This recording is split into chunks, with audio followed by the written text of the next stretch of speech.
Item ಯಾವುದೇ ಇರಲಿ try ಮಾಡಿ ಆಚಿ ಚಿಕನ್ ಮಸಾಲಾ.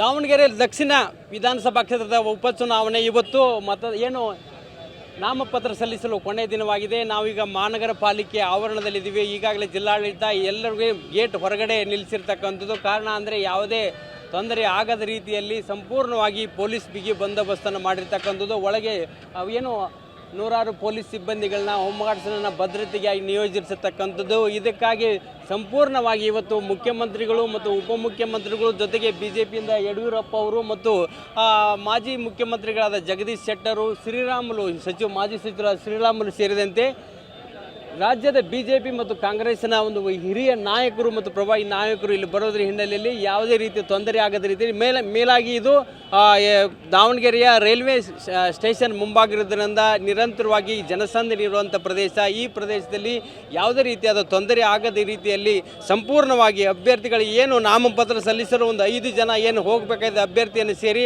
ಆ 5 ಜನರ ಹೊರತುಪಡಿಸಿ ಯಾರನ್ನೂ ಕೂಡ ಒಳಗಡೆ ಬಿಡದಂಥ ಒಂದು ವ್ಯವಸ್ಥೆಯನ್ನು ಮಾಡಿರ್ತಕ್ಕಂಥದ್ದು. ಹೊರಗೆ ಬಂದವರಿಗೆ ನಾಮಪತ್ರ ಸಲ್ಲಿಸಲು ಬಂದವರಿಗೆ ಹೊರಗಡೆನೇ ಒಂದು ವ್ಯವಸ್ಥೆಯನ್ನು ಶಾಮಿಯಾನ ಹಾಕಿ ಒಂದು ವ್ಯವಸ್ಥೆಯನ್ನು ಮಾಡಿರ್ತಕ್ಕಂಥದ್ದು. ಯಾವುದೇ ಕಾರಣಕ್ಕೂ ಕೂಡ ಏನು ಈ ಚುನಾವಣಾ ಅಧಿಕಾರಿ ಕೊಠಡಿಗೆ ಹೋಗಲು ಕೇವಲ 5 ಜನರಿಗೆ ಮಾತ್ರ ಒಂದು ಪರವಾನಗಿಯನ್ನು ಕಟ್ಟುನಿಟ್ಟಾಗಿ ಪಾಲನೆ ಮಾಡಿರ್ತಕ್ಕಂಥದ್ದು ಬೆಳಗ್ಗೆಯಿಂದ ಕಂಡು ಬರ್ತಾ ಇರ್ತಕ್ಕಂಥದ್ದು. ಇವತ್ತು ನಾಮಪತ್ರ ಸಲ್ಲಿಸಲು ಕೊನೆಯ ದಿನವಾಗಿದ್ದು ಇಲ್ಲಿವರೆಗೆ 10 ಜನ ನಾಮಪತ್ರವನ್ನು ಸಲ್ಲಿಸಿರ್ತಕ್ಕಂಥದ್ದು. ಕಾಂಗ್ರೆಸ್ನ ಏನು ಸಮರ್ಥ ಶಾಮನೂರದಾರಿ ಅವರು ಕೂಡ ಏನು ಕಳೆದ ಶುಕ್ರವಾರ ನಾಮಪತ್ರವನ್ನು ಸಲ್ಲಿಸಿರ್ತಕ್ಕಂಥದ್ದು. BJP ಅಭ್ಯರ್ಥಿ ಆದಂಥ ಶ್ರೀನಿವಾಸ್ ದಾಸ್ ಕರಿಯಪ್ಪ ಅವರು ಕೂಡ ಕಳೆದ ಶುಕ್ರವಾರ ನಾಮಪತ್ರವನ್ನು ಸಲ್ಲಿಸಿರ್ತಕ್ಕಂಥದ್ದು. ಇದರ ಜೊತೆಗೆ ಇವತ್ತು ಏನು B.Farm ಸಹಿತವಾಗಿ ಏನು ಪಕ್ಷದ ಅಧಿಕೃತ B.Farm ಸಹಿತವಾಗಿ ನಾಮಪತ್ರವನ್ನು ಸಲ್ಲಿಸುವಂಥ ಪ್ರಕ್ರಿಯೆಯನ್ನು ಮಾಡ್ತಾ ಇರ್ತಕ್ಕಂಥದ್ದು.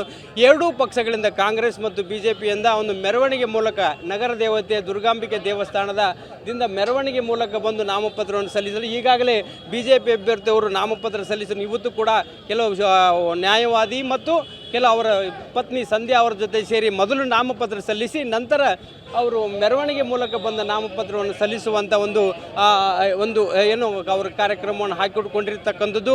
ಇದರ ಜೊತೆಗೆ ಕಾಂಗ್ರೆಸ್ನಲ್ಲಿಯೂ ಕೂಡ ಮೆರವಣಿಗೆ ಶುರುವಾಗ್ತಕ್ಕಂಥದ್ದು. ಆ ಮೆರವಣಿಗೆ ಏನು ನಗರ ದೇವತೆ ದುರ್ಗಾಂಬಿಕೆ ದೇವಸ್ಥಾನ ಮೆರವಣಿಗೆ ಆರಂಭವಾಗಿ ಆ ಮೆರವಣಿಗೆ ನಡುವೆ ಮುಖ್ಯಮಂತ್ರಿಗಳು ಮತ್ತು ಉಪಮುಖ್ಯಮಂತ್ರಿಗಳು ಮೆರವಣಿಗೆಯಲ್ಲಿ ಸೇರಿಕೊಂಡು ಕೆಲವು ಕಾರ್ಯಕರ್ತರ ಜೊತೆ ಸೇರಿ ಅವರು ನಾಮಪತ್ರವನ್ನು ಸಲ್ಲಿಸಲು ಬರ್ತಕ್ಕಂಥದ್ದು. ಮತ್ತು 11 ಗಂಟೆಗೆ ಮುಖ್ಯಮಂತ್ರಿಗಳು ಬರಲಿದ್ದು 11 ಗಂಟೆಯಿಂದ 1 ಗಂಟೆವರೆಗೆ ದಾವಣಗೆರೆಯಲ್ಲಿ ಇರ್ತಕ್ಕಂಥದ್ದು. 1 ಗಂಟೆಗೆ ಅವರು ಬಾಗಲಕೋಟೆಗೆ ಹೆಲಿಕಾಪ್ಟರ್ ಮೂಲಕ ಪ್ರಯಾಣವನ್ನು ಬೆಳೆಸ್ತಾ ಇರ್ತೀವಿ. ಹೀಗಾಗಿ ಇವತ್ತು ಕೊನೆಯ ದಿನವಾದ ಹಿನ್ನೆಲೆಯಲ್ಲಿ ಕೆಲವು ಹೈ ಡ್ರಾಮಾ ಆಗತಕ್ಕಂಥ ಸಾಧ್ಯತೆ ಇರ್ತಕ್ಕಂಥದ್ದು. ಕೆಲವು ಪಕ್ಷೇತರ ಅಭ್ಯರ್ಥಿಗಳಾಗಿ ಏನು ಅರ್ಜಿಯನ್ನು ಸಲ್ಲಿಸ್ತಾ ಇರ್ತಕ್ಕಂಥದ್ದು, ನಾಮಪತ್ರವನ್ನು ಸಲ್ಲಿಸ್ತಕ್ಕಂಥದ್ದು ಯಾವುದೇ ರೀತಿ ಅಹಿತಕರ ಘಟನೆ ಆಗದೇ ಇರಲಿ ಪಕ್ಕದ ಚಿತ್ರದುರ್ಗ, ಶಿವಮೊಗ್ಗ ಮತ್ತು ಹಾವೇರಿ ಸೇರಿದಂತೆ ಹಲವು ಪ್ರದೇಶಗಳಿಂದ ಪೊಲೀಸ್ ಸಿಬ್ಬಂದಿಯನ್ನು ಕರೆಸಿರ್ತಕ್ಕಂಥದ್ದು. ಹೀಗಾಗಿ ಇವತ್ತು ದಾವಣಗೆರೆಯಲ್ಲಿ ಒಂದು ಏನು ಉಪಚುನಾವಣೆ ಇದೆ, ದಾವಣಗೆರೆ ದಕ್ಷಿಣ ಕ್ಷೇತ್ರದ ಉಪಚುನಾವಣೆ ಒಂದು ಕಾವು ತೀವ್ರಗೊಂಡಿದೆ ಅಂದರೆ ಏನು ತಪ್ಪಾಗಲಾದ್ರು.